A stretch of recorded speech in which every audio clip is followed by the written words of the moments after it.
তথ্য প্রমাণ থাকার পরও কোনো ঘটনায় মামলা না নিলে কঠোর পদক্ষেপ নেবে পুলিশ। এক্ষেত্রে থানার ওসিদের 1 মিনিটের প্রত্যাহারের ঘোষণা দিয়েছেন ডিএমপি কমিশনার শেখ মোহাম্মদ সাজ্জাদ আলী। আমার লোক যদি জড়িত হয় আর কোনো রক্ষা নেই, এটা আমার হাতে আছে। ডিএমপি সদর দপ্তরে অটোরিকশা, অটো ভ্যান ও ইজি বাইক চালকদের সঙ্গে বৈঠকে তিনি কথা বলেন।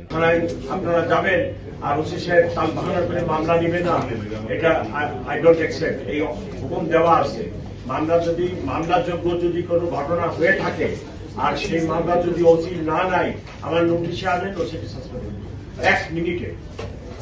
রাজধানীতে হকারদের কাছ থেকে চাঁদা আদায় অত্যন্ত অমানবিক মন্তব্য করে বৈঠকে ডিএমপি কমিশনার হুঁশিয়ারি উচ্চারণ করেন।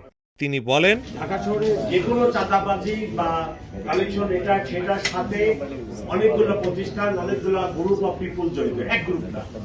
ওখান থেকে চাঁদা নেয় সিটি কর্পোরেশনের লোকেরা, পুলিশ, লোকাল মাস্টার, এটা কাঠবাটারে করে খায়। আমার পুলিশও ভালো না, ওরাও ভালো না, মাস্টাররাও ভালো না।